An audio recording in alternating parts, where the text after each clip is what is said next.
On Father's Day, my daughter Anna sent me a box. My wife took one look at it, and her voice trembled. Theo, don't you dare open that. When she showed me why, I didn't just leave it sealed. I made a phone call. And 10 minutes later, sirens were screaming down our quiet suburban street. Before I tell you what happened next, please let me know in the comments where you're watching from. Hit like and subscribe if you believe a parent's intuition is never wrong. The morning had started with a quiet satisfaction. At 72, a man learns to appreciate the small things. The sun slanting through the blinds, the rich smell of Amani's coffee, the familiar comfort of our home in the Atlanta suburbs. On the coffee table sat the only gift I'd received, a shoebox-sized package wrapped in plain brown paper. It was from our daughter, Anna. I smiled. It had been a while since I heard her voice, and even longer since I'd seen her bright, infectious laugh. The wrapping was a little clumsy, the tape uneven, which was unlike her. Anukika was a perfectionist, an architect who saw beauty and clean lines and precision. But I dismissed it as a sign of haste, the busyness of her life, a life that felt increasingly distant from ours. Amani walked in from the kitchen, a mug in each hand. She stopped dead in the middle of the living room, her eyes fixed on the box. A strange stillness came over her.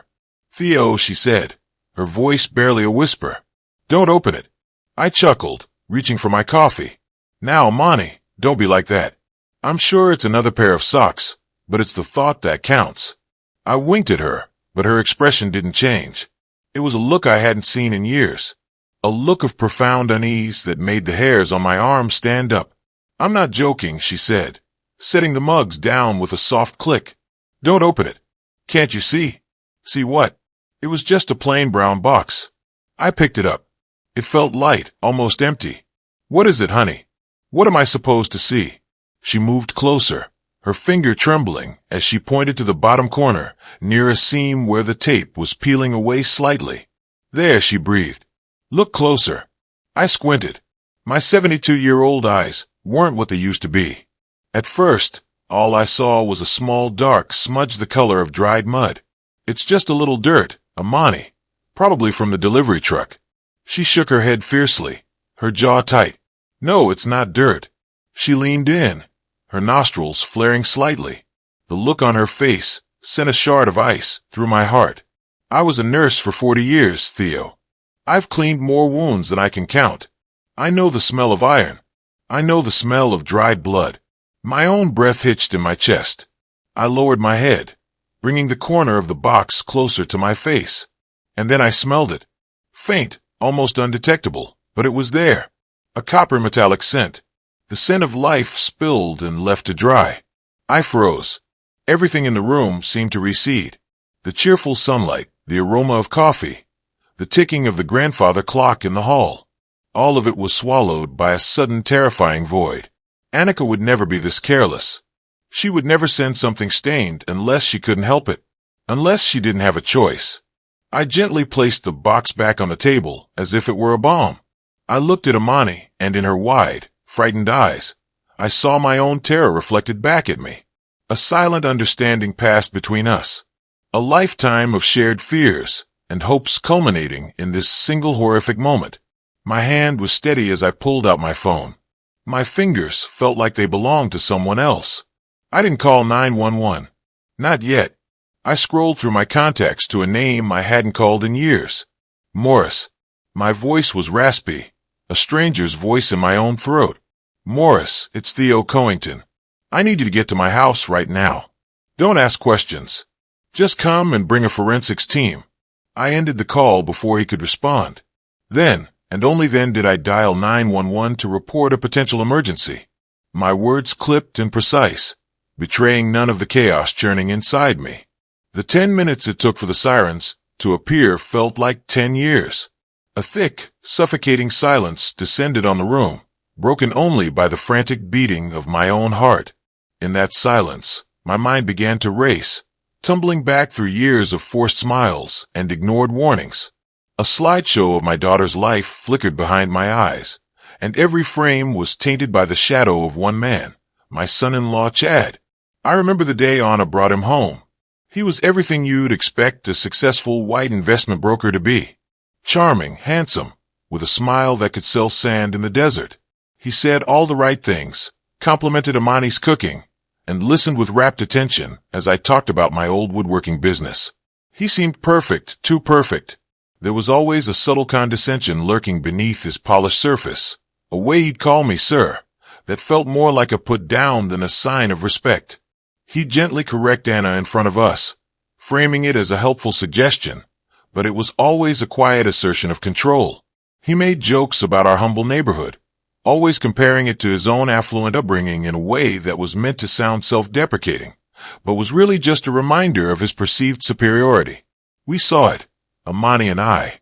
We saw it all. But we stayed quiet. We didn't want to be the stereotypical disapproving in-laws. We didn't want to risk pushing Annika away. So we smiled. We nodded. And we welcomed him into our family, ignoring the cold knot of dread in our stomachs. That knot tightened the day Anna came to us, her eyes shining with excitement, talking about the dream house Chad had found for them. The only problem was the down payment. Chad's money was tied up in a long-term investment. He'd explained with a wave of his hand. It was just temporary. I looked at my daughter's hopeful face, and I made a decision that I would come to regret for the rest of my life. I sold the workshop, my sanctuary, the place where I had turned rough-hewn timber into art for over 40 years. It was more than a business. It was a piece of my soul. I gave them the money, every last cent, a loan without interest or a repayment date. It was for my daughter's happiness, I told myself. Chad shook my hand, his grip firm, his eyes full of practiced gratitude. "We'll pay you back every penny, Theo," he'd promised. That was 5 years ago. We never saw a dime. The money wasn't the issue. It was the principle. It was the casual way our sacrifice was accepted and then forgotten as if it were our duty, our obligation. It was the first clear sign that to Chad, we weren't family. We were a resource. Over the years, we watched our daughter change. The bright spark in her eyes began to dim. Anna, my fiercely independent girl, who had put herself through architecture school, started to second-guess every decision. Chad managed their finances, he said, because he was the expert. She stopped calling as often. When she did, her voice was strained, her answers to our questions vague and rehearsed. I could always tell when he was in the room with her, listening on the other end. The last time I spoke to her just a few days ago, her voice was a thin whisper. She mentioned something about Chad's investments going sour, about him needing her to co-sign for new loans. I told her to be careful, to think about it. "I have to go, Dad," she'd said abruptly, and the line went dead. I felt a chill, then a deep sense of foreboding. But like all the other times, I did nothing. I convinced myself I was overreacting, that it was just a normal marital spat. I chose the comfort of denial over the hardship of confrontation. And now this box, this ugly brown box with its damning secrets stained on the corner. It wasn't a gift. It was a message. It was the price of my silence. The wail of the sirens grew louder, closer, a sound of reckoning for all the things I had left unsaid, for all the moments I had failed to act. The time for silence was over. The distant wail of sirens sliced through the heavy silence in our living room. It wasn't a sound of chaos, but of an inevitable beginning. Amani squeezed my hand, her knuckles white. She said nothing, but I could feel a slight tremor in her touch. But me, I wasn't trembling. Strangely, the initial terror that had gripped me had solidified into something sharp, something focused. 2 police cruisers pulled up smoothly to the curb, their flashing lights painting silent rotating streaks of red and blue across our walls. I was already at the door waiting. The man who stepped out of the lead car wasn't a stranger. He was tall and broad-shouldered, carrying himself with the easy authority of a man comfortable in his own skin. It was David Morris. His face was etched with the seriousness of his job, but in the eyes that met mine, there was a respect that time hadn't erased. Nearly 20 years ago, Morris had been a directionless kid on the verge of making some bad life choices. I had taken him on at the workshop, taught him not just how to plane a piece of wood until it was true, but how to build a life that was just as straight. He never forgot. "Theo," he said, his voice a low, steady baritone. It wasn't the voice of a cop addressing a civilian. It was the voice of a man addressing a mentor. "You called." I nodded, my own voice hoarser than I expected. David, thanks for coming so fast. Come on in.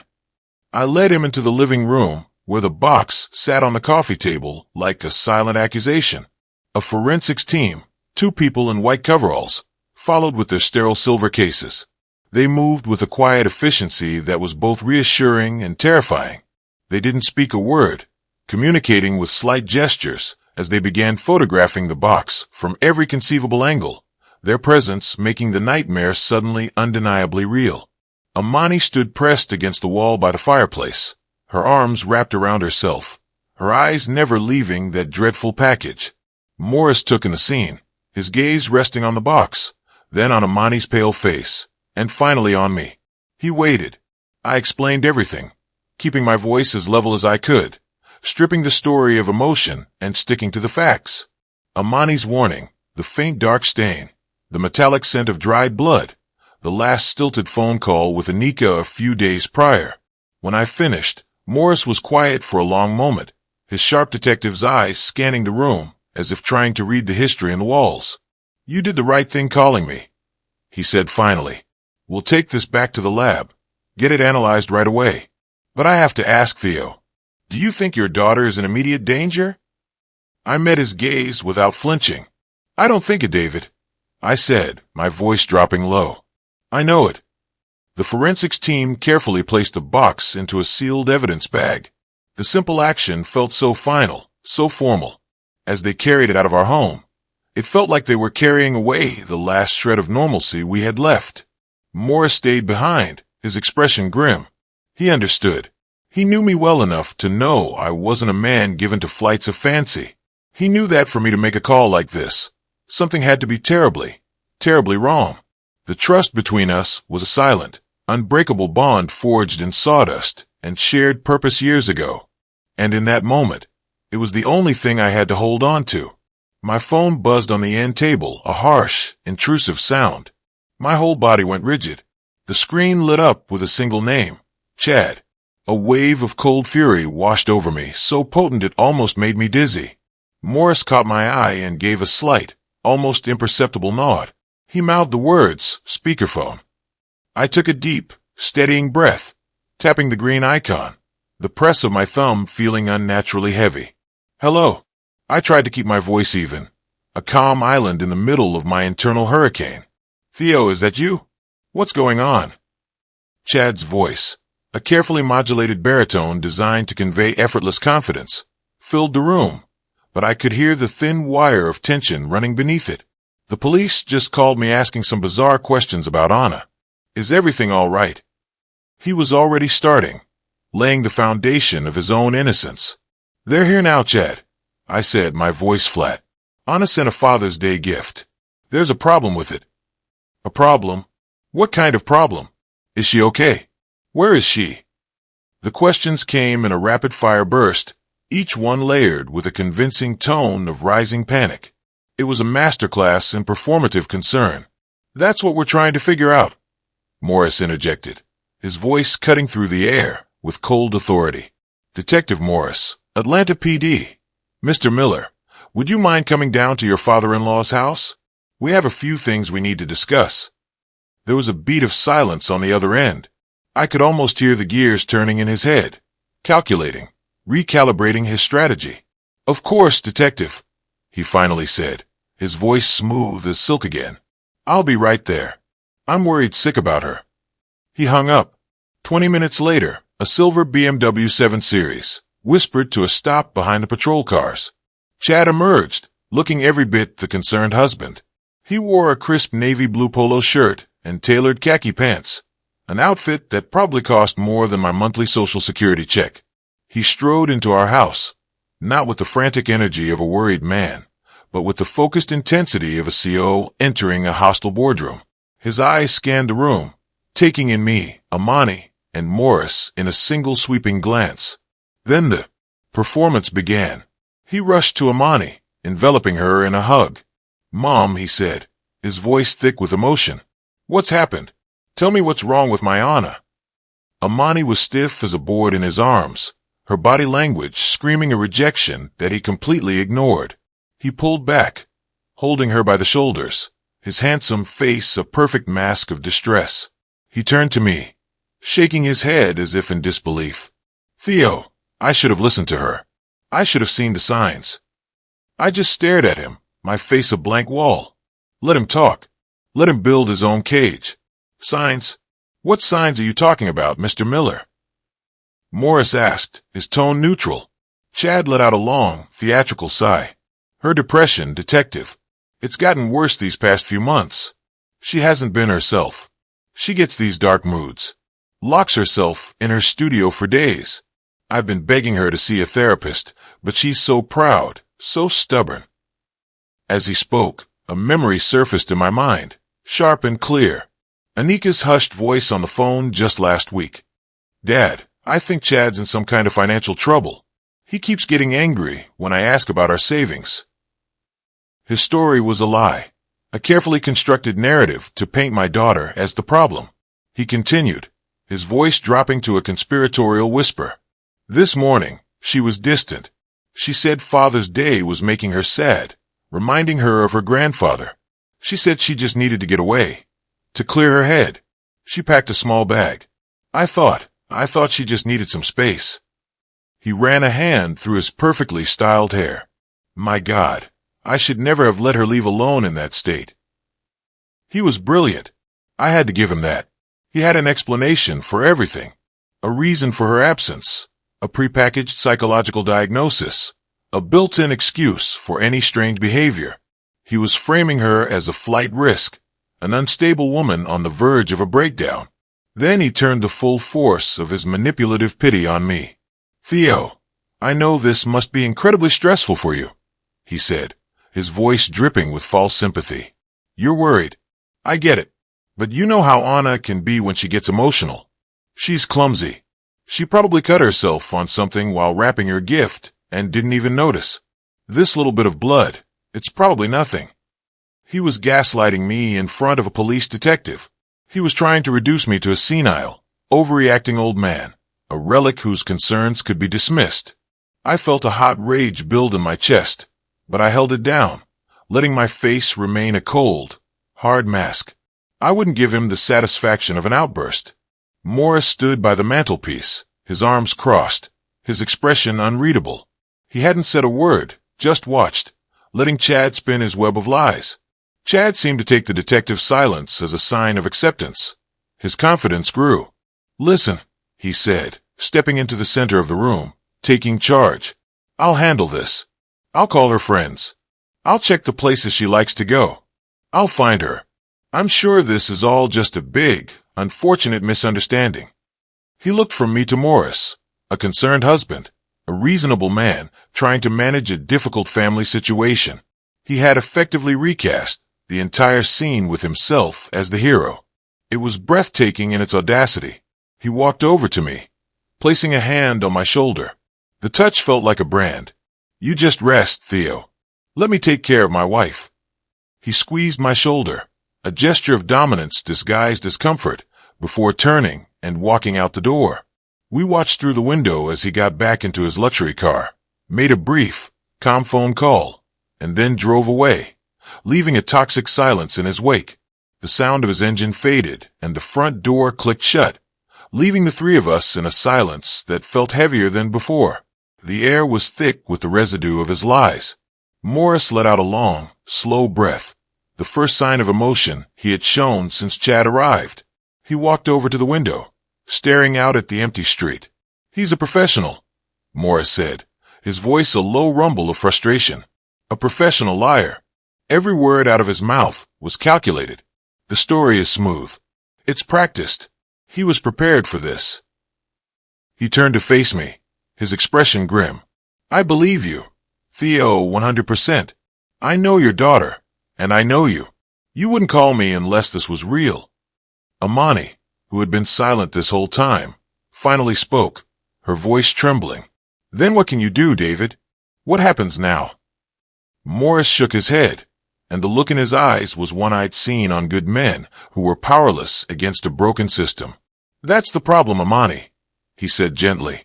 Right now, legally, we have almost nothing. We have a suspicious package, but the lab results will take time. We have a missing person who is a grown adult, and we have a husband with a plausible, if convenient, story. His narrative about her being emotionally unstable, it's a poison. It gives him cover for everything. We can't get a warrant to search his house or his financials based on a hunch and a small stain on a box. He knows it. He's using the rule book against us. He looked directly at me, the frustration clear on his face. My hands are tied, Theo. Without more, I can't move. I need something concrete, something he can't explain away. He paused, letting the weight of his words sink in. This was it. This was the moment the floor fell out from under me. The system I had paid taxes to my whole life, the laws I had respected, the justice I believed in. It was all useless against a clever man with a good story. Chad was hiding in plain sight, protected by the very system that was supposed to protect my daughter. What kind of thing? I asked, my voice barely a whisper. Anything, Morris said, his gaze intense. A contradiction in his story. A witness who saw them arguing. A financial record that doesn't add up. Something that proves he's lying. Something that gives me probable cause. Until then, we wait for the lab. And I'm afraid that by then, he didn't need to finish the sentence. We all knew what he meant. He walked to the door, placing a hand on my shoulder. Be careful, Theo. A man who can lie that easily is capable of anything. Call me if you think of something. Anything at all. And then he was gone, leaving Amani and me alone in the deafening quiet of our home. The hope that had flickered to life with his arrival was extinguished. It was just us now, and the truth was buried somewhere deep inside Chad's perfect, calculated lies. I knew right then I would have to be the one to dig it out. The front door clicked shut, and the sound echoed in the sudden profound silence of the house. Morris was gone. The law was gone. The safety net I had foolishly believed would always be there had been pulled away, leaving nothing but a hard, cold floor beneath my feet. Morris's words, "My hands are tied," played over and over in my mind. He wasn't blaming me. He was telling me a simple, brutal truth. The system had rules, and a monster like Chad knew how to hide in the spaces between them. For a long moment, I felt a deep, chilling despair. It was a feeling of utter helplessness, the kind that makes a man want to sit down and let the world wash over him. But then I looked at Amani. She was standing by the kitchen doorway, her face pale, her eyes filled with a terrifying mixture of fear and faith in me. And in that instant, something inside me shifted. The fear didn't just disappear. It was consumed. It became fuel for a furnace that I thought had gone cold decades ago. It was the same fire that had kept me working late nights in the workshop, turning raw timber into something beautiful and strong. For years, I had been quiet. I had swallowed my pride, ignored the subtle insults, and stood by as my son-in-law slowly chipped away at my daughter's spirit. I did it all for the sake of a fragile peace, a peace I now understood was just a well-decorated cage. My silence had been a form of cowardice. My desire to avoid conflict had put my only child in the path of a predator. That ended now. The helplessness receded, replaced by a cold, hard resolve. It settled deep in my bones, solid and unyielding as a piece of ironwood. Chad saw me as a relic, a frail old man with failing eyes and a sentimental heart. He had dismissed me. He had underestimated me. And that was going to be the biggest mistake of his life. I was no longer just a worried father. I was a craftsman, and my new project was dismantling the fraudulent life of Chad Miller piece by piece. I would use the same patience that allowed me to carve a delicate joint, the same attention to detail that helped me spot a flaw in a plank of wood. I would examine every lie, every boast, every suspicious transaction I had overlooked for years. My mind, which had been clouded with panic, was now startlingly clear. A plan, vague at first, began to take shape, its edges sharpening with every passing second. "I'll make some coffee," Amani said softly, her voice cutting through my thoughts. It wasn't a question. It was a statement of solidarity. She knew. She saw the change in me. She knew the night was going to be long, and that the war had just begun. I nodded, walking over to the old roll-top desk in the corner of the room, a piece I had built with my own two hands. I sat down, the familiar creak of the chair a small comfort. My war wouldn't be fought with fists, but with facts. My weapons would be memories, bank statements, and forgotten details. Chad was a liar in a fancy suit, but I was a carpenter, and I knew how to build a case, just as surely as I knew how to build a table. Strong, solid, and true. The coffee Amani made sat cooling on the corner of my desk, its steam rising like a ghost in the lamplight. The house was so quiet I could hear the hum of the old refrigerator in the kitchen. This was the moment, the beginning. My fear was gone, replaced by a cold, clear purpose.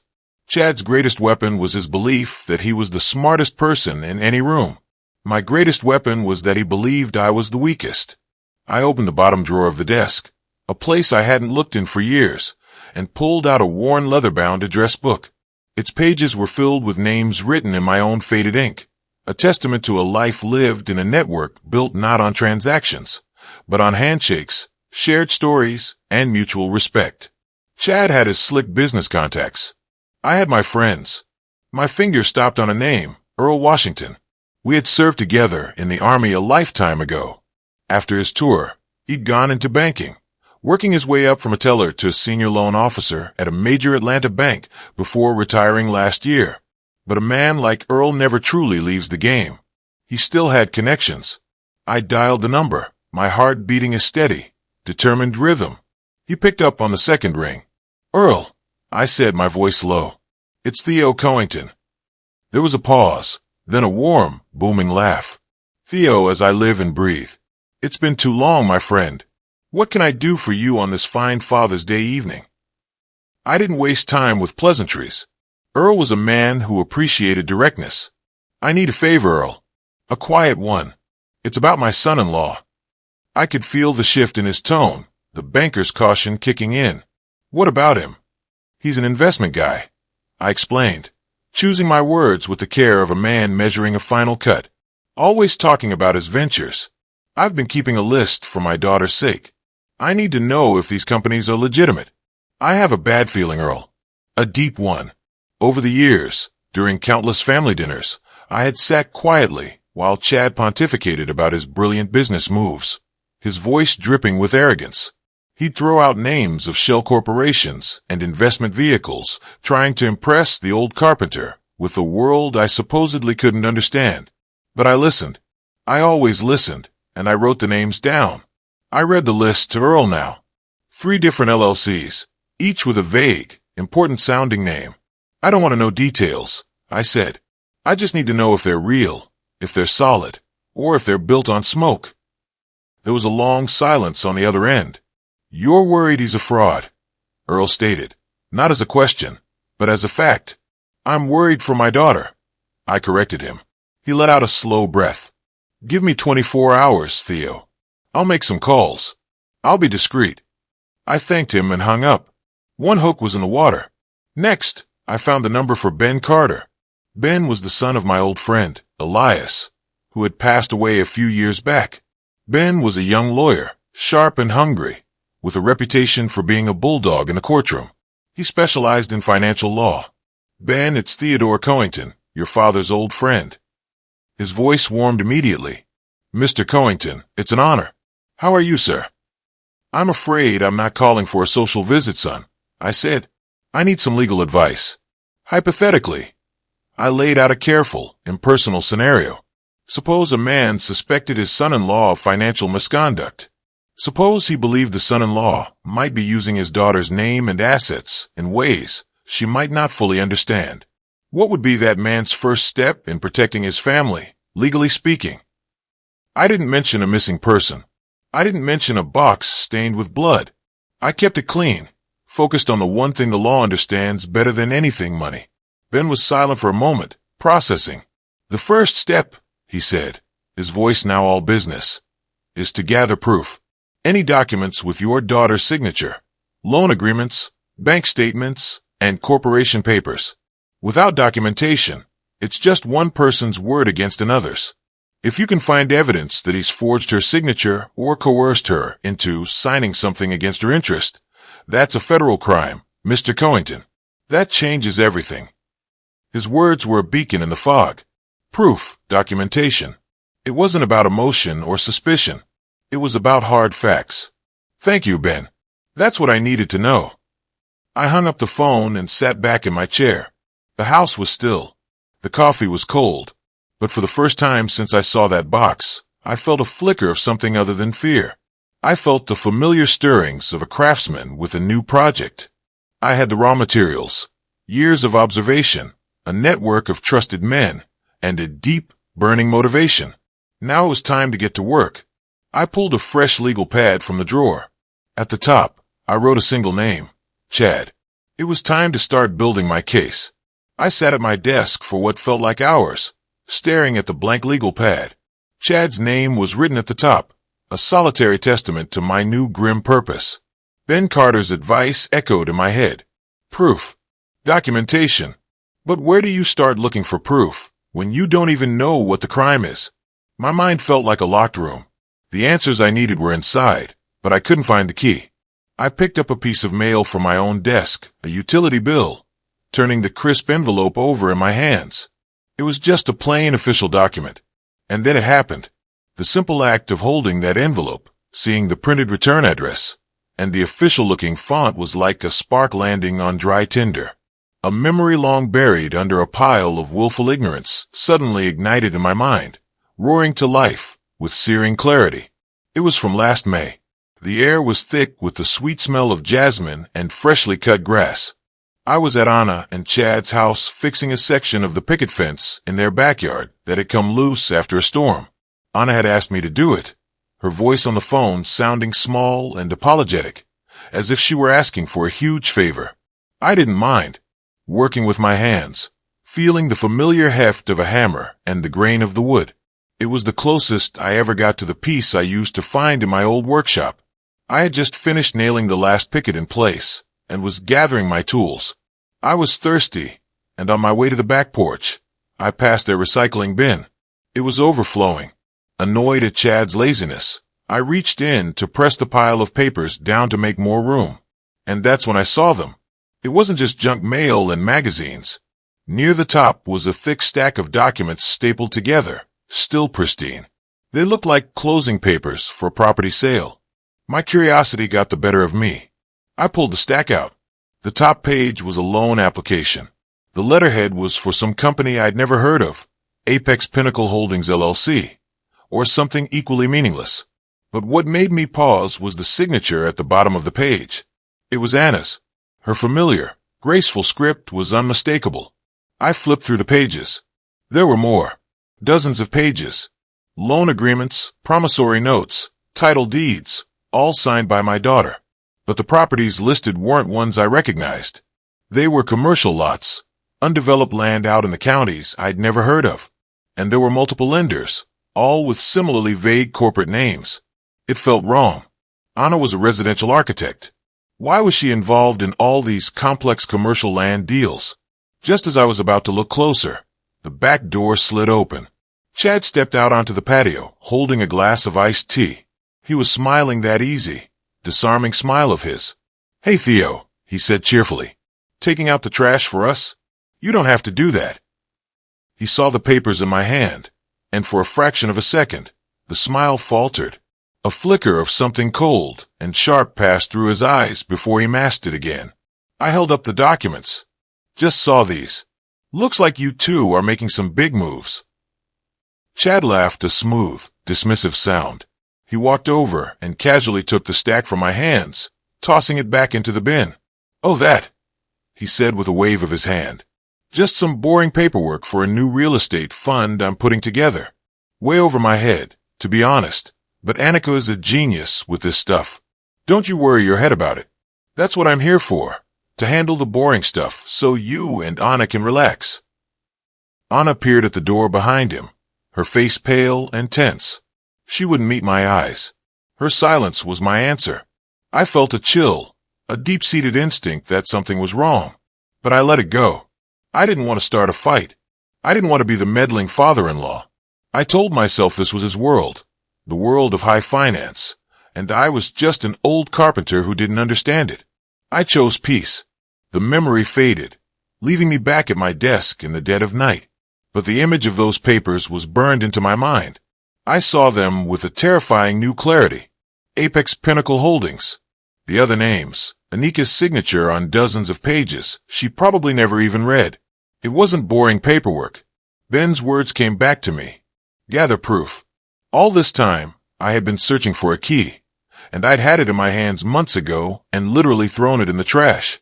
The regret was a physical pain, a sharp stabbing in my chest, but it was quickly followed by a surge of adrenaline. The papers were the proof. They were the beginning of the trail. I didn't know what they meant, but I knew they were the first secret in a web of lies, and I now knew exactly what I was looking for. The phone rang late the next afternoon, startling me from a restless doze in my armchair. I snatched it up before the second ring, my heart hammering against my ribs. It was Earl. I didn't even say hello. What did you find? I asked, my voice a dry rasp. Earl didn't waste a second. Theo, he said, and the usual warmth was gone from his voice, replaced by a grim professional tone. It's worse than you thought. Those 3 LLCs you asked me about, Apex, Pinnacle, Sterling, Horizon Ventures, and Gold Key Capital. Yes, I said, leaning forward, my knuckles white as I gripped the phone. What about them? They're ghosts, Theo, he said flatly. They exist on paper, registered out of a P.O. box in Delaware, but that's it. There are no assets, no employees, no trading history. They're classic shell corporations, the kind of entities people set up to move money around without leaving a trail. They're designed to look legitimate from a distance, but when you get up close, there's nothing there. It's a house of cards. The words hit me like a physical blow. Ghosts. A house of cards. It was the first concrete piece of evidence, the first solid ground I'd felt under my feet since this nightmare began. My suspicions weren't the paranoid ramblings of an old man. They were real. What does that mean exactly? I asked, even though I already knew the answer. I needed to hear him say it. It means your son-in-law isn't an investor, Theo, Earl said, his voice hard as granite. He's a con man. These companies are likely fronts for some kind of fraud. He's probably using them to launder money or to create the illusion of a successful business to lure in other investors. He paused, and I could hear him breathing on the other end of the line. Listen to me, my friend. This is serious. You need to be very, very careful. A man who builds a world out of lies will do anything to keep it from collapsing. I thanked him, my throat too tight to say much more, and hung up the phone. I sat there in the fading afternoon light, the receiver still warm in my hand. The truth was beginning to surface, and it was uglier than I could have imagined. Chad wasn't just a manipulative husband. He was a criminal. He hadn't just taken my money. He had built his entire life on a foundation of deceit, and he had dragged my daughter down into the middle of it. The memory of her signature on those papers flashed in my mind again, but this time with a new terrifying implication. She wasn't just a victim of his emotional abuse. She was a pawn in his financial crimes. Her name was on those ghost companies. Legally, she was just as entangled in this web of lies as he was. A cold dread far deeper than any I had felt before settled over me. This wasn't just about a broken marriage anymore. This was about my daughter's freedom. The revelation that Chad was a fraud, a builder of ghost companies, was a heavy blow. But the next discovery was the one that shattered everything. It came not from a friend or a contact, but from my own past, my own careful habits. After the call with Earl, I couldn't sit still. I went to the old filing cabinet in my study, a sturdy oak piece I had built decades ago. It was where I kept every important document of my life. Tax returns, mortgage papers, old business records from the workshop. I started pulling out files, my hand searching for something, anything that could connect to the names Earl had given me. And then I found it, a thick folder labeled Workshop Sale 2018. It contained all the paperwork from when I sold my business, the sale that had funded Anna and Chad's down payment. I hadn't looked at it in years. As I sifted through the familiar documents, a single unfamiliar page slipped out and fell to the floor. It was a loan guarantee application. The lender was a name I didn't recognize, but the amount made my blood run cold. $250,000. It was dated just 6 months ago. The business name listed as the recipient of the loan was Apex Pinnacle Holdings, one of Chad's ghosts. My eyes scanned down the page, my heart pounding a frantic, terrified rhythm. And then I saw it. Under the section for the guarantor, the person legally responsible for the entire debt was my name, my social security number, a copy of my driver's license, and at the bottom, a signature that was a near-perfect forgery of my own. He hadn't just taken the money I gave him. He had stolen my name. He had stolen my identity. He had taken the good credit and solid reputation I had spent 72 years building and used it to secure a massive fraudulent loan for his house of cards. I sank into my chair, the paper trembling in my hand. This was a betrayal on a scale I couldn't comprehend. It was a violation so profound, so personal. It felt like he had reached into my chest and torn something out. This wasn't just about money anymore. It was a fundamental desecration of my life, my legacy. He had used me, my good name, as a shield for his crimes. And if those loans went into default, the banks wouldn't come looking for him and his ghost companies. They would come looking for me. They would take my home. They would take everything Amani and I had worked our entire lives for. The rage I felt was so pure, so absolute. It burned away every last trace of fear. This was the proof. This was the weapon Morris needed. It was the hard, undeniable evidence of a federal crime. Chad hadn't just built a cage for my daughter. He had been building one for me, too. And he was about to find out what happens when you try to trap a man who has nothing left to lose. My hands were shaking as I dialed Morris's number, but my voice was cold and steady. "David," I said when he answered. "It's Theo. I have it. I have the proof." "What is it?" he asked, his voice instantly alert, all business. "It's better if I show you," I said. "Can you come back to the house and come alone?" There was no hesitation. "I'm on my way." When Morris arrived, I didn't invite him to sit. I led him straight to my desk. I had the evidence laid out in a neat, undeniable line on the polished oak surface. I felt like a general preparing for battle. I pointed to the first piece of paper, my legal pad. "These are the companies Chad has been bragging about for years," I said, pointing to the names. Apex Pinnacle Holdings, Sterling Horizon Ventures, Gold Key Capital. My friend at the bank confirmed it this afternoon. They're ghosts. Shell corporations registered to a P.O. box. They have no assets, no business. They're a complete fraud. Morris looked at the list, his jaw tightening. "That's a start," he said. "It establishes a pattern of deception, but it's not enough to get a warrant for his home. He could argue they're just failed startups." "I know," I said, my voice dropping. "But this is..." I slid the single sheet of paper from the folder across the desk towards him. The loan guarantee application. Morris picked it up. I watched his eyes move across the page, his expression shifting from professional curiosity to shock, and then to a cold, hard anger. He saw the amount. He saw the name of the shell company. And then he saw my name, my social security number, and the forged signature at the bottom. He looked up at me, the paper held tight in his hand. "He stole your identity, Theo," he said, his voice a low growl. "Yes," I said. "He used my good name to fund his house of cards. And he did it 6 months ago." This was the moment. This was the turning point. The power in the room had shifted, moving from the shadows where Chad had been hiding and into this small, lamplit study. It was no longer my word against his. It was his signature on a fraudulent federal loan document. Morris's hands were no longer tied. I had just given him a pair of bolt cutters. He carefully placed the document back on the desk, as if it were a holy relic.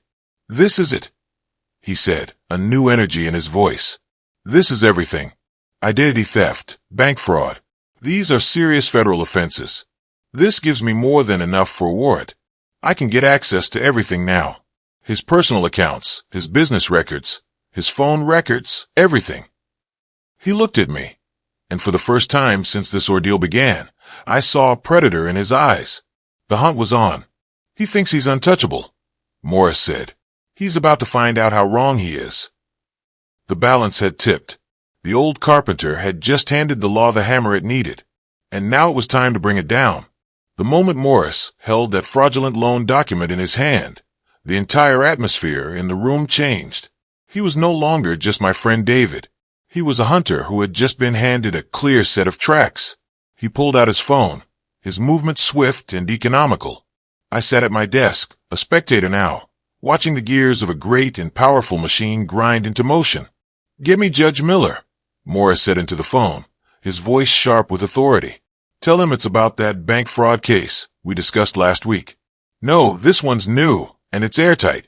I have evidence of identity theft, forgery, and multiple shell corporations tied to a potential kidnapping." The words filled the small room with a weight they hadn't had before. Kidnapping.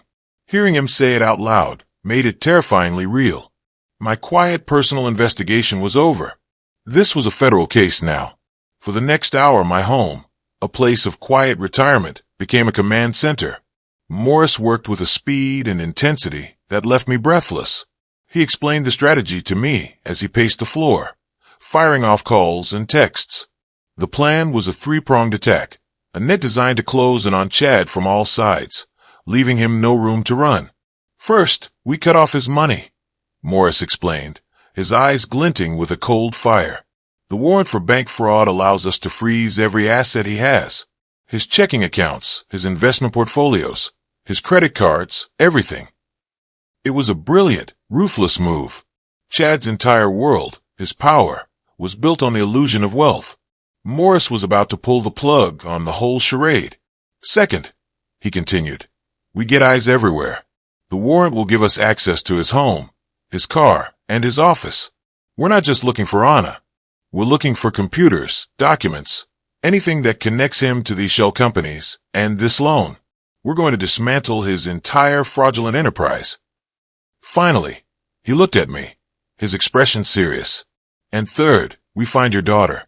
The felony warrants give us the right to get a real-time trace on both his and Anna's phones. We'll know where he is and hopefully where he's taken her." He was giving me back my hope piece by piece, but it was a hope tinged with a terrible anxiety. The trap was being set with terrifying efficiency. A silent digital net was tightening around my son-in-law, who was probably at that very moment enjoying a drink somewhere, convinced he had gotten away with everything. When all the calls were made and all the warrants were approved, Morris stood to leave. He put a hand on my shoulder, his grip firm and reassuring. "You did good, Theo," he said. "You did what we couldn't. You gave us the key. Now let's open the door. We're moving on this now. Stay by the phone. Don't leave the house. We'll call you as soon as we have something." He left, and the house fell silent once more. But this was a different kind of silence. It wasn't the silence of despair. It was the tense, electric quiet before a storm breaks. Amani and I sat in the living room, not speaking, just waiting. The trap was laid. The hunters were in position, and somewhere out there, a monster was walking straight towards it, completely unaware that the old, quiet man he had so thoroughly underestimated had just signed his final warrant. It was just after dusk when the phone rang again. My body jolted with a fresh wave of adrenaline. It was Morris. I answered, my heart in my throat. "Theo," he said, and his voice was devoid of any warmth. It was the voice of a man who had looked into the abyss. "We got the preliminary lab report back on the box." I held my breath, waiting. "The blood is a match for your daughter, Anna," he said. "The DNA is conclusive." Even though I had expected it, the confirmation landed like a punch to the gut. My daughter's blood used as a prop in some sick game. "But it's what was inside the box that you need to hear about," Morris continued, his voice grim. "It wasn't a gift, Theo. It was a plant.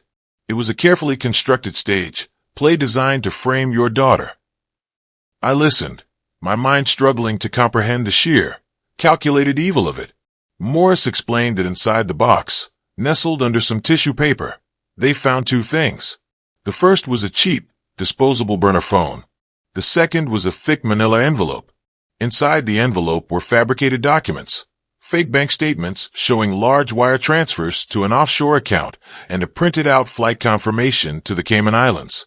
Both were under Annika's name, and underneath it all was a typed letter, a suicide note, or rather a note designed to look like it was written by a woman on the verge of abandoning her life. Morris read a part of it to me over the phone. The words were cold, clinical, and utterly devastating. The letter spoke of a woman trapped in a suffocating marriage, suffocated by the constant interference of her overbearing parents. It painted a picture of Anika as a resentful, unstable woman who had been having an affair and was finally running away with her secret lover, taking all the money she could get her hands on. And then came the final venomous twist. The letter ended by blaming me. It said that my constant distrust of Chad, my old-fashioned ways, and my inability to let her live her own life had been the final straw that destroyed their marriage. It was a masterpiece of psychological cruelty designed not only to give Chad the perfect alibi, but also to destroy my reputation and my relationship with my daughter forever. The blood on the box suddenly made a horrifying kind of sense. It wasn't an accident. It was intentional. It was a single dramatic detail meant to add a touch of authenticity to his story of an emotionally distraught woman. He probably told her he was playing a prank or coerced her somehow. It was a final piece of stage dressing in his elaborate production. The full scope of his plan crashed down on me with the force of a tidal wave. This was never just about money. It was about total annihilation. He was going to drain every last cent from our family, use my good name to commit fraud, and then make my daughter disappear. He would have played the part of the grieving, abandoned husband, perfectly showing everyone the proof she had sent me on Father's Day. He would have been seen as a victim while Anna was branded a thief and an adulteress, and I was remembered as the father who drove her away. He wouldn't have just escaped. He would have erased her, rewritten her entire life story, and left us to drown in the lies he created. The phone felt impossibly heavy in my hand. The man my daughter had married wasn't just a con artist. He was a monster, a meticulous, patient monster who had been planning this ending for a very, very long time. And the box on my coffee table was meant to be his final triumphant performance. The hours that followed were the longest of my life. Every tick of the grandfather clock in the hall was a hammer blow against my sanity. Amani and I sat in the living room, the coffee long since gone cold, just waiting. There was nothing left to say. We were suspended in a terrible limbo, caught between the horror of what we knew and the terror of what we didn't. Then, just as the first gray light of dawn began to bleed through the curtains, my phone vibrated, a violent, jarring buzz against the polished wood of the end table. It was Morris. I snatched it up, my hand shaking uncontrollably. "Theo," he said, and his voice was tight, strained with adrenaline. "We have them. We have a location." Hope, fierce and painful, surged through me. "Both of them?" I asked, my voice cracking. "Yes," he said. "The warrants came through. We put a trace on both their phones. For the last few hours, they've been pinging together, stationary. They're in a remote area in North Georgia near the mountains. Looks like a rental cabin. There's only one road in and one road out. He's got nowhere to run." He paused, and I could hear the sound of his car, the crunch of tires on what sounded like gravel. "We're moving in now, Theo. I'll call you back when it's over. Just stay strong." The line went dead. The silence that followed was 1,000 times worse than the waiting before. It was a silence filled with images, with possibilities, each one more horrific than the last. I imagined a SWAT team, a standoff, a desperate act from a cornered man. Amani began to pray softly beside me, her quiet, whispered words a thin thread of faith in the overwhelming darkness. I couldn't pray. I could only picture my daughter's face. Time seemed to stretch and warp. Minutes felt like hours. I paced the length of our living room back and forth, wearing a path in the old oriental rug. The same path I had worn when Annika was a baby with a high fever. The same path I had walked the night she went to her first prom. It was almost an hour later when the phone rang again. I stumbled, grabbing for it, my breath catching in my throat. "Morris." "We have her, Theo," he said, and I could hear the exhaustion and the profound relief in his voice. "She's safe. She's alive." A sound escaped my lips, a strangled sob of pure, unadulterated relief. My legs gave out, and I sank onto the sofa. The phone pressed hard against my ear. Amani rushed to my side, her eyes wide with frantic questions. I just nodded, tears streaming down my face, mouthing the words, "She's safe." Morris continued, giving me the details in a clipped, professional tone. "We breached the property just after sunrise. He didn't put up a fight. I think he was so convinced of his own brilliance, he never imagined we'd find him. He was in the main room packing a bag, getting ready to run. And Anna, I choked out. We found her in a locked bedroom in the back, he said, his voice softening. She's shaken up, Theo bruised, but she's strong. She's a fighter, just like her old man. The paramedics are checking her out now, but she's going to be okay. The wave of relief was so powerful it left me weak, hollowed out. She was alive. She was safe.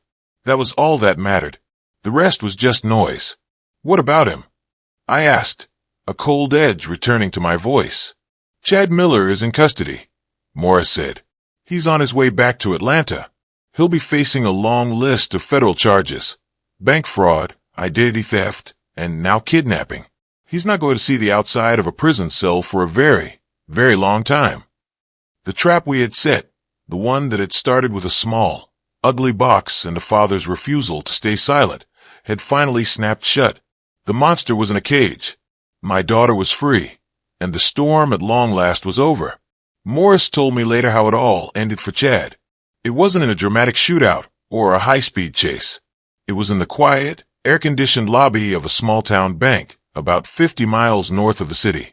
He had walked in there like he owned the place, dressed in a crisp linen shirt, radiating an aura of wealth and importance. He was trying to make a large cash withdrawal, the first step in his plan to disappear. He was completely unaware that the digital empire he had built was already a smoking ruin. The trap had been sprung hours ago. His accounts were frozen solid. His name was on a federal watch list. He was a king who didn't know he had already been deposed. The young bank teller, following instructions from the authorities, was polite but firm. The transaction was declined. Chad, of course, became indignant. He demanded to see the manager. He spoke of his powerful connections, of the trouble this small, insignificant bank would be in for inconveniencing him. He was loud, arrogant, and utterly convinced of his own superiority. He was in the middle of a condescending tirade about the incompetence of small-town employees, when two men in plain clothes walked into the bank. One of them was Morris. They didn't draw their weapons. They didn't shout. They just stood by the door watching him. Morris said the moment Chad saw him, every ounce of color drained from his face. The mask of outrage and entitlement didn't just crack. It disintegrated. In its place was the slack-jawed, hollow-eyed look of a man staring at his own ghost. He saw in an instant that the game was over. All his clever plans, all his intricate lies had amounted to nothing. The bravado evaporated, leaving behind something small, pathetic, and terrified. He didn't say another word. Morris and his partner walked calmly across the marble floor.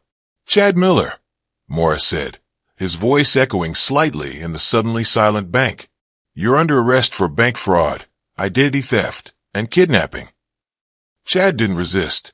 He simply put his hands behind his back as the handcuffs clicked shut around his wrists. The last thing Morris told me he saw was Chad's reflection in the polished glass of the bank door as they led him away.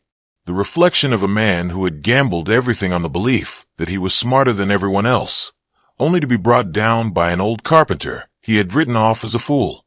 The house of cards had finally come down. We saw our daughter in a quiet, sterile room at the hospital. She was sitting up in bed, wearing a pale blue hospital gown that made her look small and fragile. There was a dark, ugly bruise on her cheek, and her eyes, though filled with an exhaustion that went bone deep, were clear for the first time in years. The moment she saw us, she broke down, and we rushed to her side, wrapping our arms around her as she sobbed, a storm of pent-up fear and pain finally being released. When the tears subsided, she began to talk, her voice quiet and hoarse. She told us everything. It all started to unravel a few months ago, she said, when she discovered the loan documents Chad had been making her sign weren't for investments, but to cover massive debts from failed, fraudulent deals. He was in over his head, and he was using her, her name, and her credit to stay afloat. When she finally confronted him, he transformed. The charming, sophisticated man she married disappeared, replaced by a cold, cruel stranger. The verbal manipulation she had endured for years escalated into threats. He took her phone, her car keys, her credit cards. He made her a prisoner in their own home. He told me it was my fault. She whispered, her gaze distant, lost in the terrible memory. He said my negativity and my family's interference had ruined his business prospects. He started talking about a plan, a way to start over, a way to get rid of all the dead weight in his life. The dead weight was us. It was her. The Father's Day box was his masterpiece, his final act. He had come up with the entire plan with a chilling theatrical flair. He hit me when I refused to write the letter, she said, her hand instinctively going to the bruise on her cheek. He said he needed it to be believable. He held my hand, forcing me to write those horrible things about you and Mom. Her voice broke. Then he came at me with a pen. He said he needed one final touch for his story. He took the blood for the box. He told me that after Father's Day, after everyone thought I had run away, we would disappear. But I saw the look in his eyes, Dad. He wasn't planning for us to disappear. He was planning for me to disappear. In that moment, all the missing pieces clicked into place, forming a picture of a monster more depraved than I could have ever imagined. He was going to kill her. He was going to murder my daughter and use a Father's Day gift as his alibi. I looked at Anika, at the strength shining through her pain, and my heart ached with a love so fierce it was a physical force. I had been haunted by guilt, by the thought that my silence had contributed to this. I wanted to tell her I was sorry, that I should have acted sooner, that I should have fought for her. But she looked at me, her eyes locking with mine, and I saw not blame, but a profound, bottomless gratitude. You knew, Dad, she whispered. When you got that box, you didn't just see a gift. You saw me. You heard me when I couldn't even speak. You saved my life. I reached out and took her hand, my calloused, wrinkled fingers wrapping around hers. I didn't say, I told you so. I didn't need to. The long, silent war was over. I just held her hand and said the only words that mattered. You're home now, baby girl. You're home. And in the quiet of that sterile hospital room, our family, broken and battered, finally began to heal. A few weeks have passed. The house is quiet again, but it's a different kind of quiet now.